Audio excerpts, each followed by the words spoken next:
Muito boa noite. Foi Ministro das Finanças, gestor, professor universitário. Nos próximos 30 minutos vou estar de caras com Miguel Cadilho.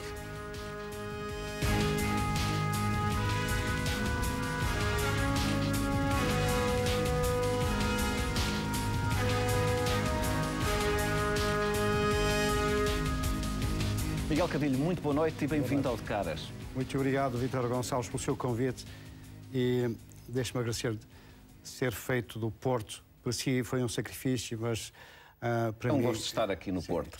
Miguel Cadilho, em 2011 Portugal entrou num programa de ajustamento e pediu ajuda à Troika. 2 anos depois, o senhor acha que Portugal se livrou da bancarrota ou ainda estamos no fio da navalha? Nem uma coisa nem outra.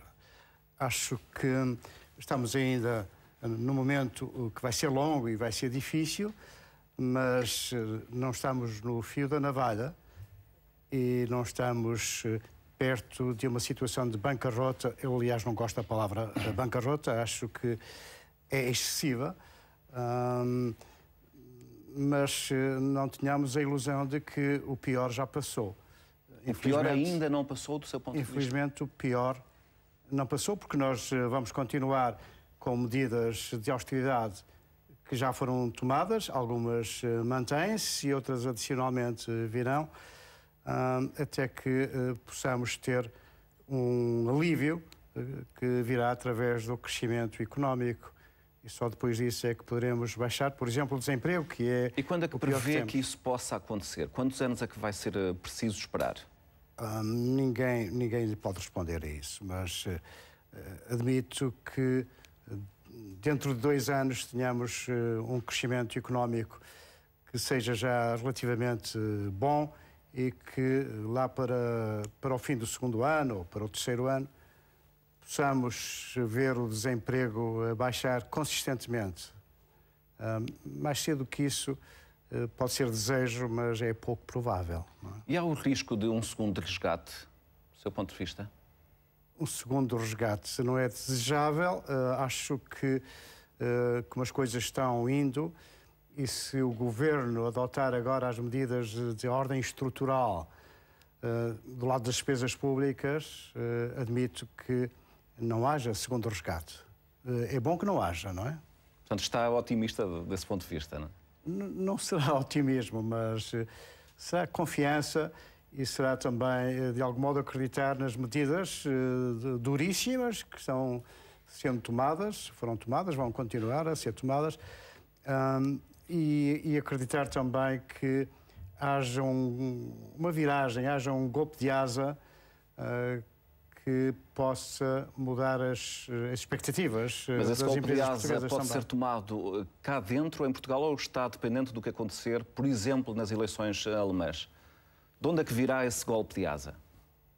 O golpe de asa, a meu ver, virá da consciência que a Europa há de tomar de que estamos num caminho que pode ser não o mais recomendável para os países que estão em dificuldade de ordem financeira, como nós estamos. O senhor também concorda que chegou o tempo de pôr fim a esta política da austeridade? Não é propriamente pôr fim. É suavizar?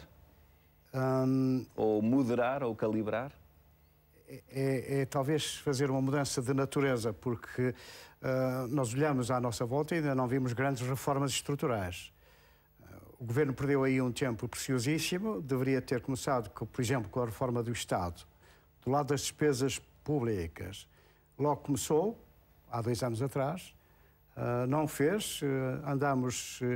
alguns de nós a clamar pelas reformas que não se faziam e agora às tantas, vamos ter de as fazer um pouco mais depressa, mas isso é vital para a mudança de expectativas à volta da economia portuguesa, é vital também para evitar qualquer outra hipótese de resgate financeiro. Não é? E essas reformas estruturais passam sobretudo por quê? Por que grandes áreas? Porque aquilo que temos vindo a ver do Governo é, sobretudo, a insistência na necessidade de cortar no Estado. Mas reformar o Estado é cortar o Estado, simplesmente? Na situação em que estamos, não vale a pena perguntar o que é que começa, se é cortar e depois reformar, ou se é reformar o Estado e a seguir cortar a despesa pública. Acho que as coisas têm de ser feitas ao mesmo tempo. Nos lados, começar por cortar a despesa e reformar ou mudar os regimes públicos, portanto, se disse mudar os regimes públicos. No outro lado, deverá começar-se por mudar os regimes públicos e depois, a seguir, resulta como consequência o corte da despesa pública. Agora, em todas as frentes da administração pública, todas elas, desde a área militar à área mais civil que se possa imaginar, não parando em lado nenhum, porque os cortes da despesa pública são tão elevados, são tão grandes e implicam tantas reformas estruturais do Estado que, de facto, nós temos de ir a todos os lados. Incluindo o Estado Social, naturalmente. E ainda vai a tempo, apesar dessas grandes reformas que o senhor está a fazer referência, no seu entendimento já deveriam ter começado há 2 anos. Acha que este governo ainda vai a tempo de fazer essa grande reforma do Estado? Ou já é tarde demais? Mais vale tarde do que nunca, vai-se sempre a tempo, não é? Gostava de ouvir a sua opinião sobre a atual situação política. Nós, no último fim de semana, tivemos notícias de que o governo esteve por um fio.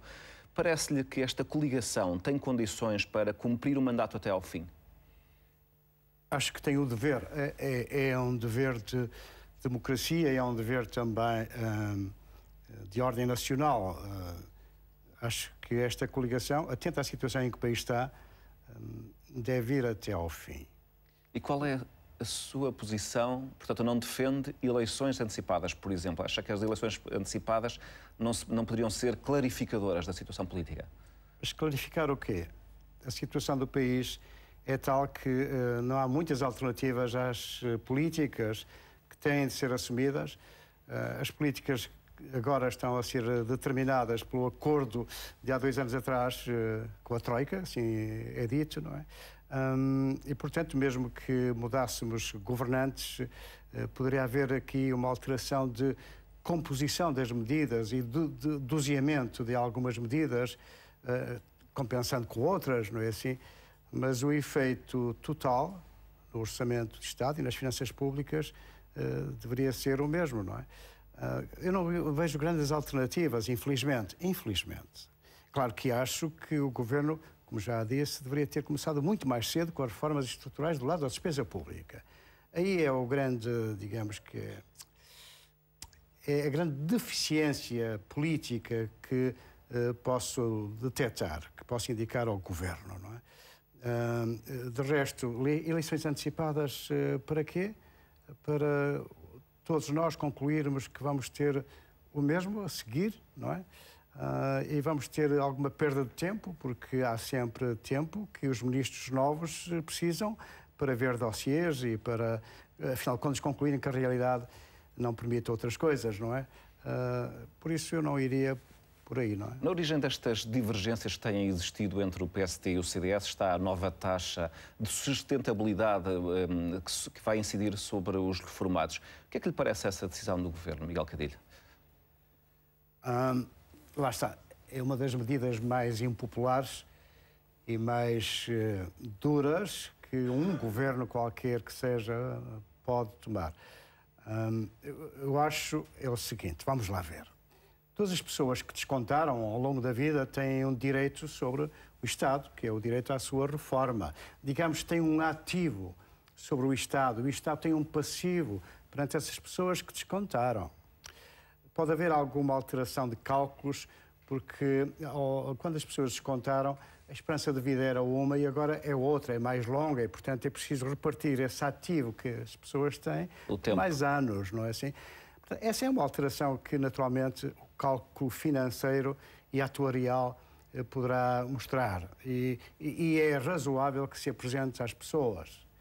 Agora, outra coisa é introduzir, por exemplo, uma taxa sobre as pensões e que seja para durar, seja para sempre. Bom, isso é o mesmo que taxar todo o ativo que as pessoas que descontaram têm sobre o Estado. Está a ver? Uhum. Então, isso faz-me lembrar que não é justo estar a taxar só uns ativos, os ativos dos contribuintes pensionistas, e não taxar todos os outros ativos. Então, para sermos justos e equitativos, devemos fazer o mesmo relativamente a todo o património, a todos os ativos, e não só os ativos dos pensionistas sobre o Estado. Faço-me entender? Está a defender, por exemplo, uma taxação sobre os depósitos dos cidadãos? Sobre todos os ativos. Sobre os depósitos, sobre a riqueza que as pessoas têm? Infelizmente, vamos lá ver. Para haver equilíbrio relativamente aos pensionistas que têm um ativo sobre o Estado, e se quiser o Estado tem uma dívida pública não convencional perante os contribuintes pensionistas. Então vamos tributar em 3 ou 4%, como se ouve dizer, não é? Esse ativo dos pensionistas, se essa tributação for para durar em todos os anos, está a ver? Se for um ano só é diferente. Se for uma coisa excepcional, o senhor admite? Não, eu não admito, vamos lá ver. Ou compreende? Eu acho é que o país está numa situação tão especial e tão excepcional, pela negativa, claro, que temos de estar preparados para ver medidas como essa, às tantas. O que precisamos é de saber se não há alternativas, não é? E por isso o Governo, neste momento, surpreende-me que, nesta fase do campeonato, o Governo ainda esteja a dizer vamos ver se há alternativas do lado da despesa. Mas os costes da despesa e a reforma do Estado do lado da despesa já está mais do que pensada, seguramente, pelos governantes. Aliás, com o auxílio de estudos do FMI e também da OCDE, não é? Sim, pois claro, e esses estudos são sempre uma boa fonte de comparação e de consulta. Não... Mas o senhor entende a indignação que os reformados têm vindo a manifestar relativamente a essa medida? Compreendo inteiramente. Acha que pode não existir, não sendo bem explicada, pode não existir ou pode dar origem a um sentimento de injustiça? Se não for bem explicada, será sempre uma injustiça. E poderá ser uma injustiça relativa, mesmo que bem explicada. Se não houver outras medidas que sejam contrapesos sociais, não é? E que mostrem aos pensionistas que todos são chamados ao sacrifício, todos, proporcionalmente às suas capacidades, naturalmente, às suas posses e aos seus rendimentos. Se isso não for assim, os contribuintes pensionistas sentir-se-ão alvo de uma injustiça social e terão razão. O senhor alguma vez imaginou que em Portugal o desemprego poderia chegar aos 20%? Não, nunca imaginei isso. E como é que se pode viver com um desemprego neste nível? Como é que se pode viver? Como é que o país pode sobreviver, já que há muita gente que vai sair, há muitos outros que não vão fazer descontos, portanto as receitas do Estado vão diminuir. Como é que no final do dia fica o país com um desemprego neste nível e por um tempo que não sabemos quanto vai ser, não é? Sim, isso deve ser um dos fatores, um dos elementos mais convincentes de uma negociação nossa na Europa, não é? A austeridade foi necessária e continua a ser necessária por razões de finanças públicas, por razões de erros passados, erros que vêm de outros governos, mas temos de olhar também para o crescimento e para o desemprego que temos, e este desemprego pode levar-nos a uma situação que seja incontrolável do ponto de vista social e do ponto de vista político, mesmo que não haja um descontrole da ordem social e política, isto é, mesmo que isso não nos saia das mãos, não é?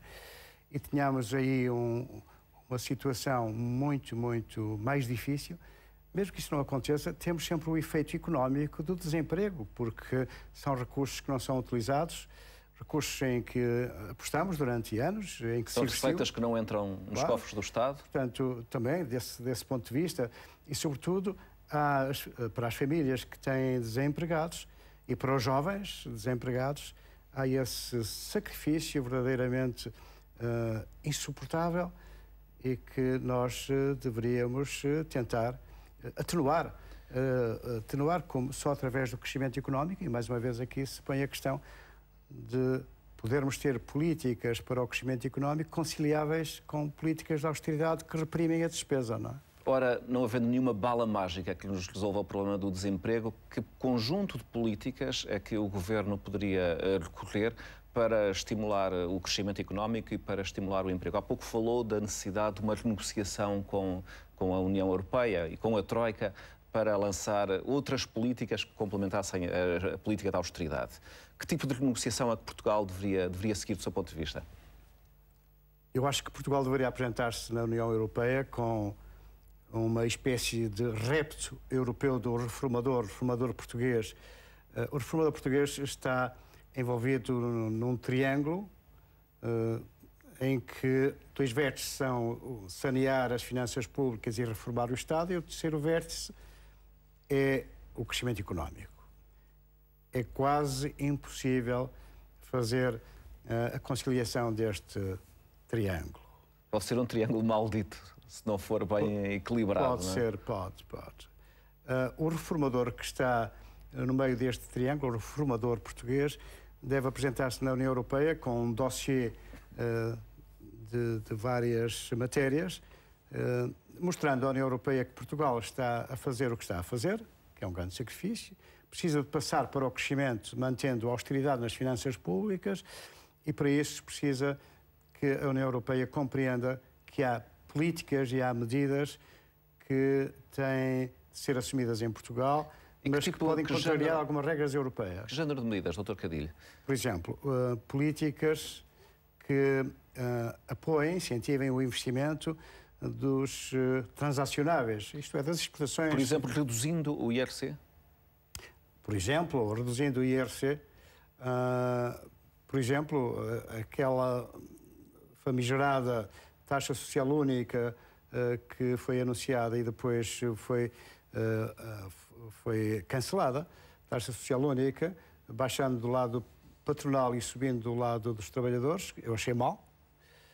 Acho bem que se introduza uma medida desse género, com outra compensação, mas só para exportadores ou para os transacionáveis, exportadores e substituição concorrencial de importações. Ora, isso é preciso dizer à União Europeia. Nós precisamos de uma medida deste ano durante uns 10 anos, por exemplo. Esta medida é discriminatória, fere as regras da concorrência.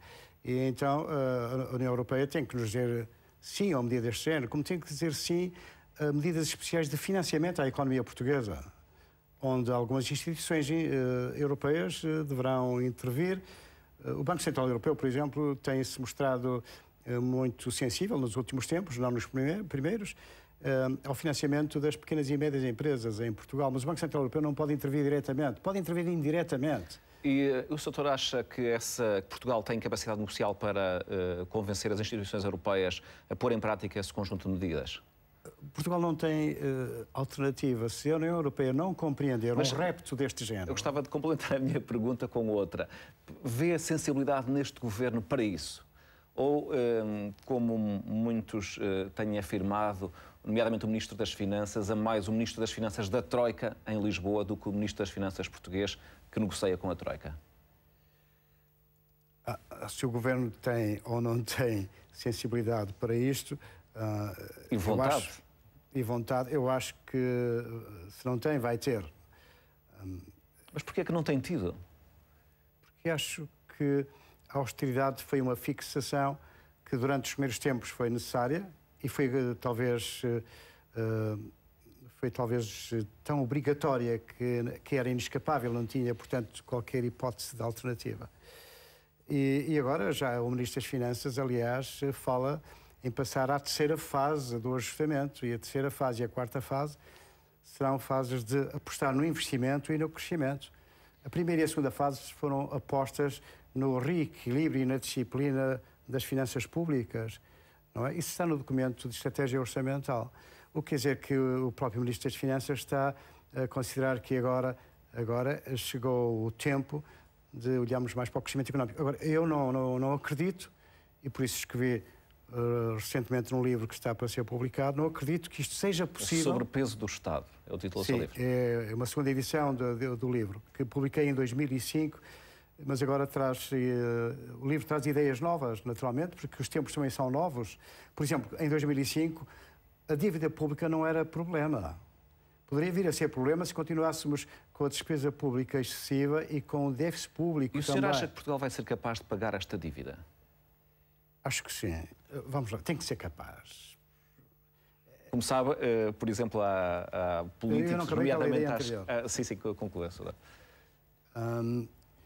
Vamos lá ver. Portanto, os governantes portugueses, a que chamam no livro os reformadores, porque nós estamos a precisar de reforma do Estado e de outras reformas estruturais importantes. O reformador tem de se apresentar na União Europeia dizendo assim, olha, nós estamos dispostos a fazer estas reformas, estamos dispostos a tomar estas medidas, estamos dispostos a continuar na disciplina e no saneamento das finanças públicas, mas precisamos de crescer. Porque se não crescermos, nós não temos saída e isto para nós vai acabar num desastre e a zona euro vai ter de deixar de ser para nós, não é? Depois deste esforço todo, cair num desastre é o pior exemplo que podemos ter na Europa, na zona euro em especial. Os europeus não podem querer isto, certamente, não é assim? Diga. É uma grande frustração. Além disso, e as consequências tremendas, sociais, económicas e financeiras também, não é? Além de que será o insucesso total de um caso que seria exemplar, no caso português, na zona euro, não é assim? E, portanto, eu acho que esta circunstância é excelente para o reformador português ir à União Europeia com o seu dossiê, com todas as medidas pensadas, articuladas, bem estruturadas, não é assim? Desde as reformas, dizia, do Estado e de outras áreas da economia portuguesa, até ao saneamento e à disciplina das finanças públicas, mas tendo o terceiro vértice, que é o crescimento económico e o desemprego, a luta contra o desemprego. Vai com este dossiê, repito, é um dossiê complexo, com várias matérias, não é assim? Mas vai à Europa e diz assim, ou a Europa compreende isto e alinha nas medidas de que nós precisamos, nós não vamos lá esmolar nada. Não vamos de joelhos, é isso que não está a dizer? Não vamos de joelhos, não vamos pedinchar nada. Vamos de cabeça erguida, com propostas que são dignas, são nobres, são apresentáveis, honram a República. E, além disso, dizemos, nós vamos honrar a dívida pública. Isso é aquilo que o Soutor chama de negociação honrada? Ou também está, esse conceito tem mais incluída. a ver com a dívida pública, que é um conceito que o senhor também estaria lá incluída nesse dossiê. Se deve negociar o pagamento dos juros, deve-se negociar o prazo para o pagamento dos empréstimos, mas nunca deixar de pagar a dívida. Por exemplo, há algumas semanas entrevistei Francisco Louçã neste programa e ele dizia que Portugal jamais seria capaz de pagar esta dívida e que devia negociar o perdão de 50% da dívida. E deu como exemplo que outros países, como por exemplo a Alemanha, várias vezes procederam esta negociação. Porque é que Portugal também não pode dizer há 50% desta dívida que nós não vamos ser capazes de pagar e vamos ter que a negociar? Eu não vou por aí.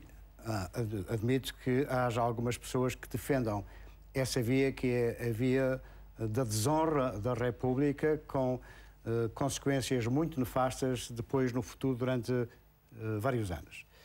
Mas precisamente porque essa alternativa existe, isto é, a alternativa de não vamos pagar a dívida, ou pagamos só uma parte, isso dá mais poder negocial ao reformador português que vai à Europa com o seu dossiê, em que inclui honrar a dívida pública. Para honrar a dívida pública precisamos que a Europa baixe a taxa de juro, que acho que é excessiva, não é taxa de juros de ajuda. E o senhor acha que este 5,6% que estamos a pagar agora desta última vez que fomos aos mercados, das 10 anos, é uma dívida sustentável, é um valor sustentável em termos de taxa de juros?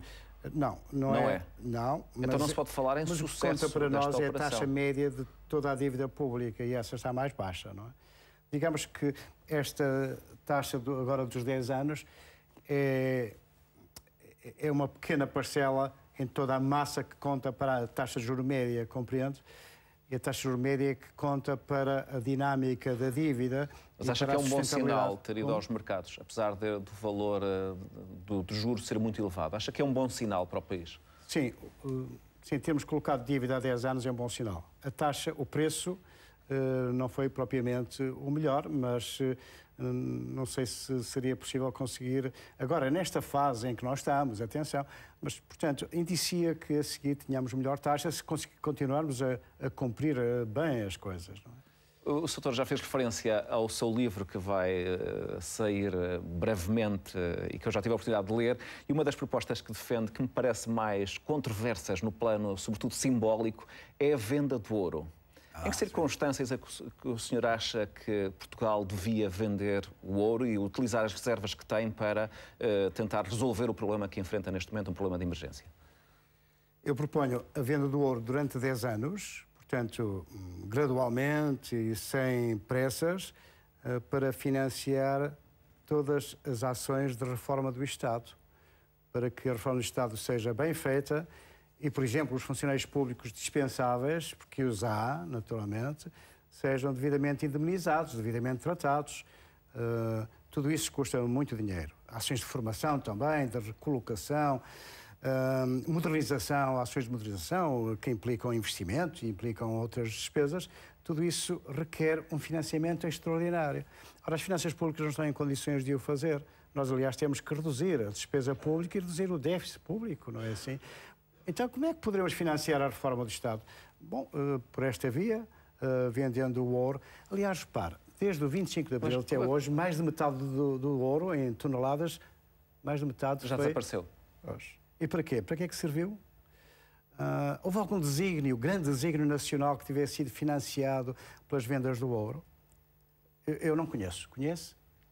Mas deixe-me fazer-lhe uma outra questão. Para os portugueses, o ouro não tem um valor simbólico, isto é, quando nós dizemos vamos vender o ouro para financiar a reforma do Estado, tem um valor mais do que simbólico, tem um valor sobretudo na vida das pessoas. E o desemprego não tem um valor, aliás, muito mais importante. Muito mais dramático, provavelmente. Dramático, claro, não é? Não tem? E nós não podemos ir a todas porque não temos dinheiro. Ponto final, não é? Todavia temos aí um ativo que tem andado a ser vendido, repito, sem tivesse servido para um grande objetivo nacional, salvo num ano ou no outro, já recuados, para acorrer a pagamentos externos que estavam quase na ruptura. Mas isso já foi há muitos anos. Então, o que proponho é que se venda o ouro aos poucos, segundo um programa muito bem estabelecido, e que isso sirva para pagar a reforma. Tenho mais duas ou três perguntas, porque nós só temos mais de 3 minutos neste programa. Miguel Cadilho, o senhor continua a pensar que foi um erro a nacionalização do BPN? Isso foi um erro tremendo. Isso foi um erro tremendo. Agitou-se o fantasma do risco sistémico, que é uma treta, no caso. O senhor nunca comprou essa ideia? Nunca. A nacionalização está muito mal explicada. Foi um ato político que teve motivações que, para mim, são insondáveis. São verdadeiramente insondáveis. E, além disso, o Governo tinha uma proposta nossa, de uma equipa que merecia a confiança do Governo do Banco de Portugal, que era a minha equipa, e nós atravessávamos-nos, dizendo assim, temos este plano para salvar o banco.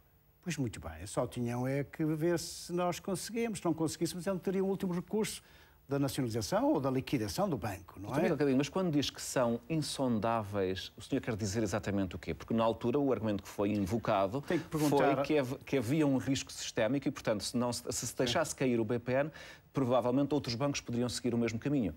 Tem de perguntar ao primeiro-ministro de então, tem de perguntar ao ministro das Finanças de então, tem de perguntar ao governador do Banco de Portugal de então. Essas pessoas é que poderão dizer quais são as motivações. Eu sempre disse isto desde a primeira hora. Quando a nacionalização foi anunciada, eu disse que não compreendia as motivações da nacionalização. Mas se elas foram apresentadas, que foi esta justamente o risco sistémico, o senhor não acredita nelas? Para mim são falsas... Acha que havia outras? Para mim são falsas justificações. São justificações públicas que não correspondem à verdadeira razão da nacionalização. Mas eu não posso dizer qual é essa verdadeira razão da nacionalização. Que haverá, mas não corresponde àquilo que foi publicamente declarado, não é? O senhor acha que o seu plano, se tivesse sido seguido, o esforço que os contribuintes portugueses vão ter que fazer para tapar esse buraco do BPN não seria tão elevado? Eu acredito que seria muito menor. Nós teríamos conseguido dar a volta ao banco. A nacionalização provocou um alarme social, não é? Os depositantes, às tantas, fugiram muito mais depois da nacionalização do que antes da nacionalização. E, finalmente, a nacionalização foi muito mal gerida. Durante 3 anos, o banco nacionalizado foi um exemplo de péssima gestão, de ausência de estratégia. Isso hoje é reconhecido. Como é, aliás, reconhecido hoje que a nossa proposta mereceria ter sido acolhida. Miguel Cadilho, estamos em ano eleitoral, como fez referência há pouco, estamos a gravar este programa no Porto. O senhor já tem candidato nas próximas autárquicas à Câmara do Porto? Quem vai ser o seu candidato? Olha, eu confesso que estou muito mais preocupado com o país do que com as autarquias, não é? E há aqui uma indefinição. De qualquer modo, há aqui uma escolha que você vai ter que fazer enquanto cidadão do Porto, não é? Há uma incerteza quanto à candidatura do Luís Filipe Menezes, não é assim? Por razões de ordem legal que não estão completamente esclarecidas, está em tribunal. Há a candidatura do Rui Moreira, não é assim? Se Luís Filipe Menezes puder, de facto, efetivar a sua candidatura e se apresentar o seu compromisso quanto à função financeira da autarquia, quanto às finanças autárquicas, isto é, se ele disser assim, na gestão financeira do município eu vou ter estes objetivos e vou cumpri-los, eu escolherei Luís Filipe Menezes. Miguel Cadilho, muito obrigado por esta entrevista. Gostei muito de conversar consigo aqui no Porto. Obrigado. E até um dia destes, quem sabe, no lançamento do seu livro sobre o peso do Estado, que vai acontecer nos próximos dias. Obrigado. Quanto a nós, voltaremos na próxima semana com um novo convidado no De Caras. Até lá, uma boa semana para todos.